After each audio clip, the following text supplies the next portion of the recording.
Hello and welcome back to Purple Does Poison. This is level 2. I think it's fair to say that Purple is struggling, certainly against the Warlock life he did last time, where he was sailing along quite serenely after having got the chain blast. Here at level 2 it's a very different story. Thanks very much for your comments in the on the first one. I did try the wolf. I tried putting all the enhancement points in there. I tried backing it up with the acid spray spell-like ability, and I just died horribly.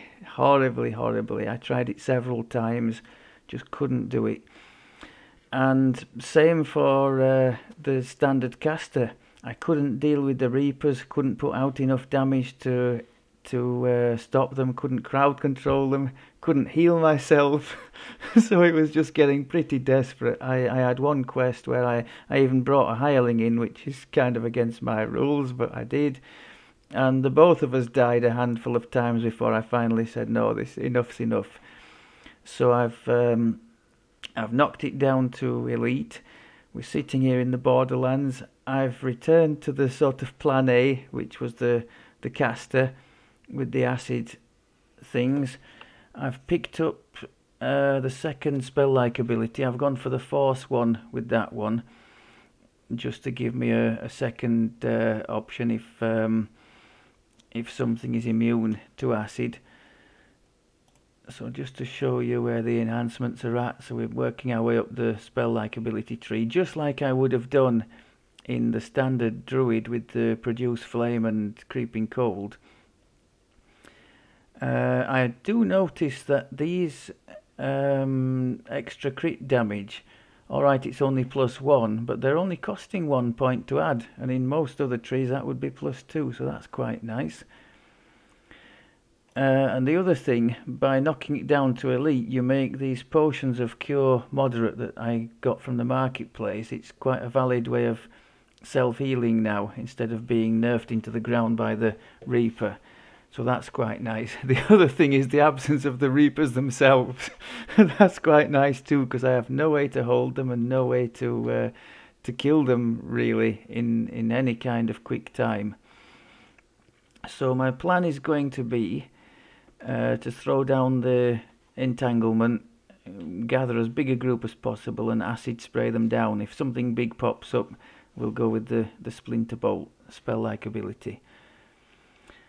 I think the fact that my armor is half broken tells you all about the damage we've been taking. It's been really tough.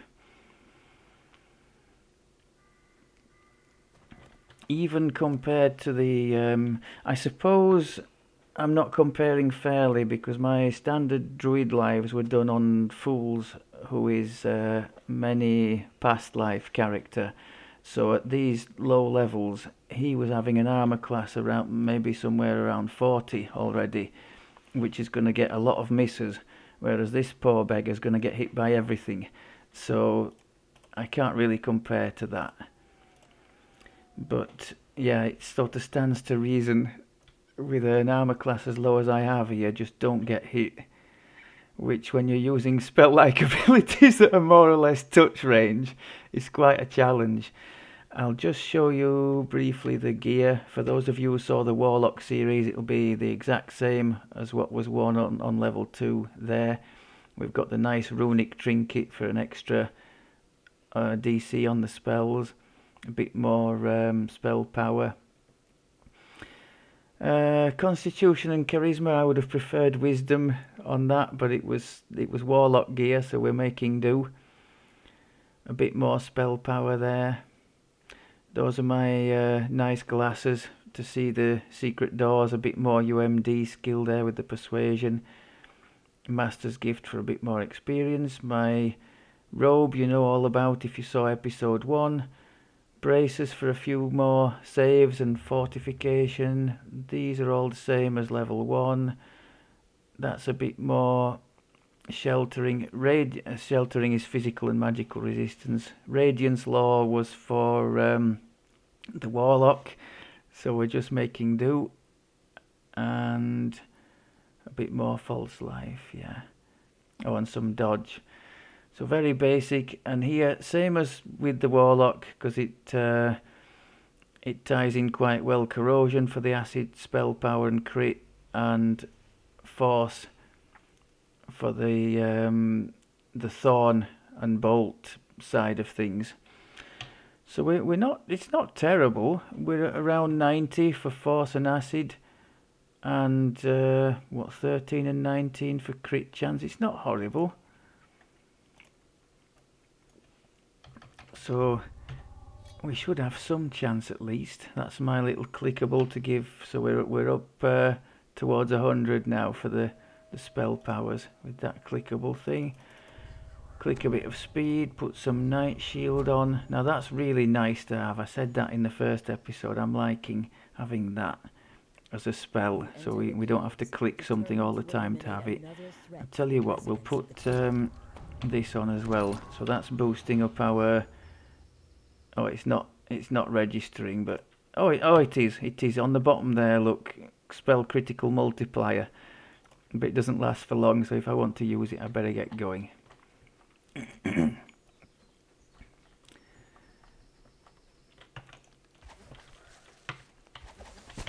Oh, that wasn't a good start, was it? That was the splinter bolt going in. That against the weaker opponents, it's one-shotting things, so that's not bad.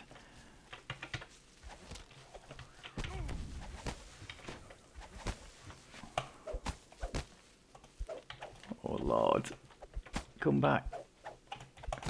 As the last goblin dies, you notice something glittering in the debris under the makeshift wooden walkway. The lock on this stout door does not look clickable.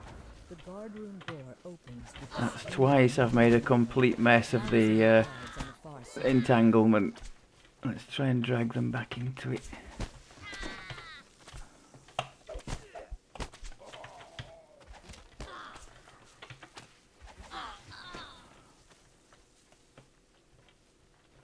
Oh my god, I think at 3 it might start to go better, because we're going to get quicken for these spell-like abilities at least.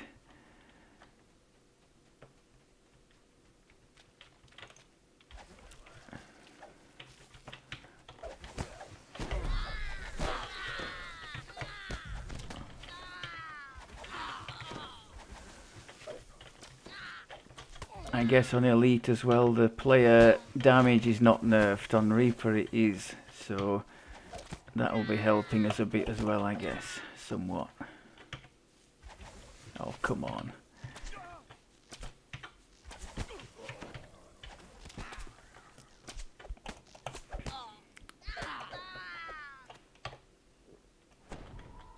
Now where are we? I've got completely turned around here.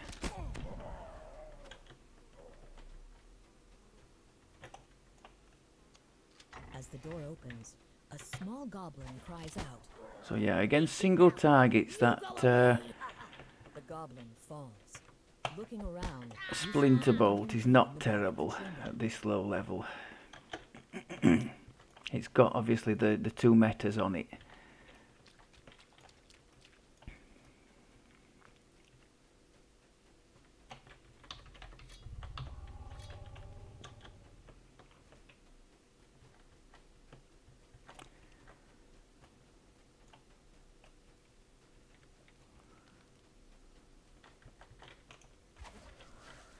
Finally, I got one right.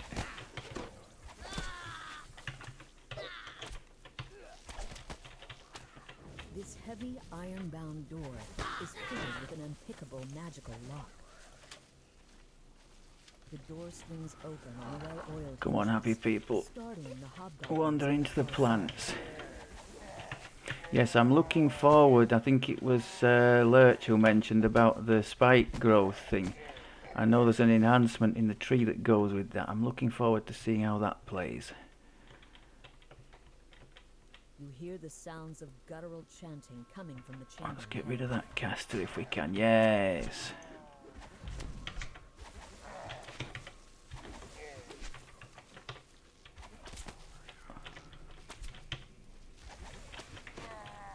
God, they're all spread out. That's the one thing about this sphere. It doesn't help when they're all over the place on this build. It would help if we would do the puzzle before trying to go through the door.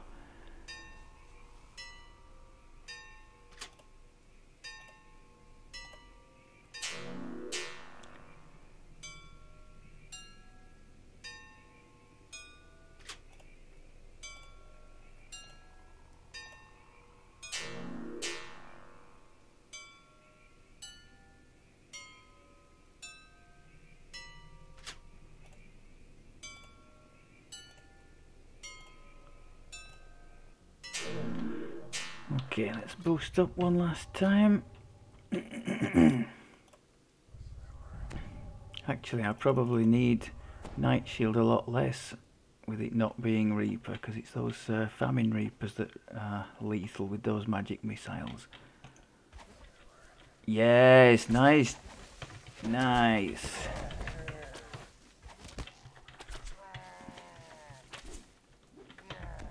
Oh God, don't spread out like that.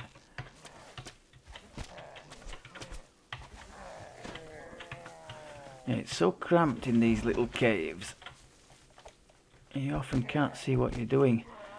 At least that's my excuse, and I'm sticking to it.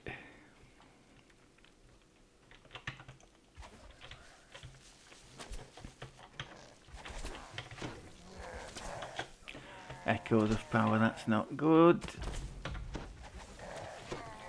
Now there was or is a shrine somewhere in here. Is that down here by any chance? Scrabbling and No, can no, be this heard from doesn't the look hall good. ahead. That's not a shrine, is it? I'm sure there's one somewhere.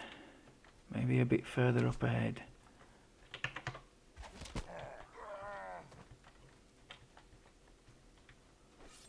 Maybe in there. Oh, crud.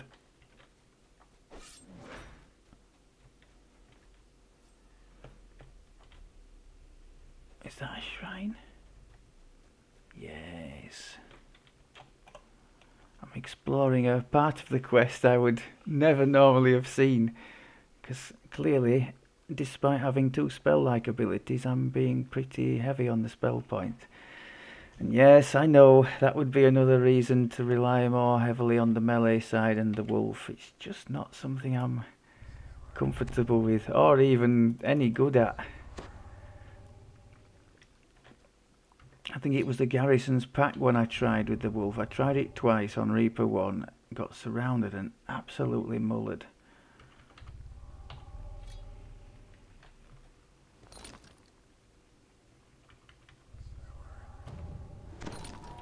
To remember to repair that robe before it breaks completely. Now let's not get rangooned by these blades on the way back. Oh my God, thank you.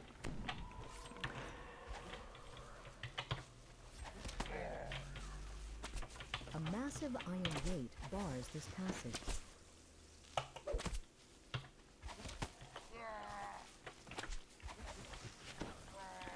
Now where are we going? Please don't tell me I'm going the wrong way back into all those. If I deviate at all from the normal route of the quest, I just get totally disoriented. And I think I haven't I gone? Yeah. Oh my God. What the hell? Let's do it. Never done this before. Oh, this could end really badly. Can it be entangled, this thing? I guess not.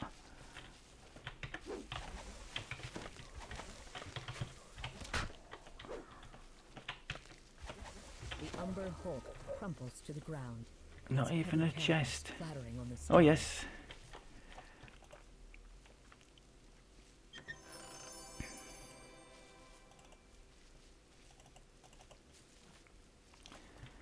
Well, one thing about the feebleness of this character, it's made for a, or let's say more the feebleness of the player.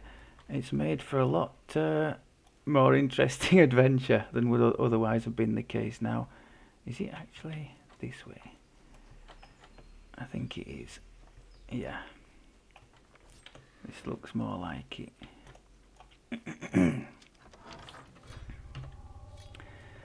Please don't die at the final hurdle. That was a good one. Come on. Come into the plants, people. So of course there's 3 of them that stay at the back. Why wouldn't they?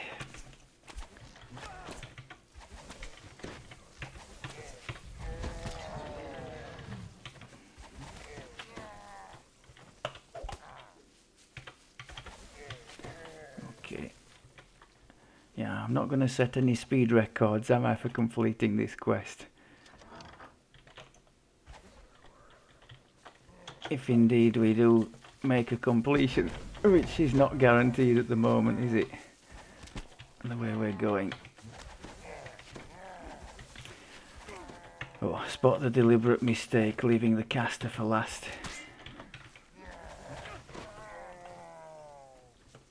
Something about this section of the wall seems off. The wall in the armory slides open, making barely a sound. The Hobgoblin chieftain lurches out of his throne with a roar. Oh, he's not going to be vulnerable to entangle, is he? No. I should have used the Hood of Unrest. Thank goodness for that. What was that? 12 or 13 minutes? Oh my god. So sorry for that. Oh dear.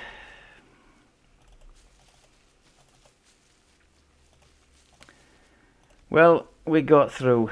That's the main thing.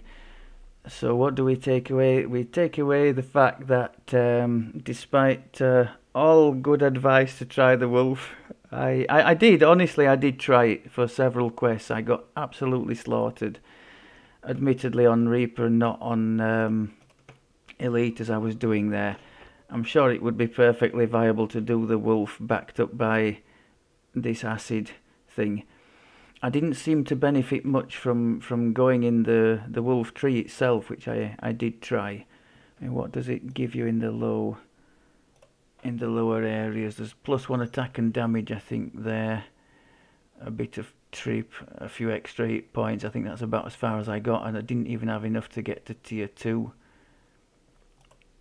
What is there? Bonus to hit. There doesn't seem to be anything overly earth-shattering in the lower sections of the wolf tree, unless there's something I've missed.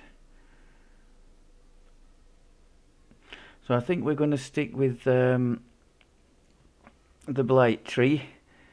Hope for the best. What's that?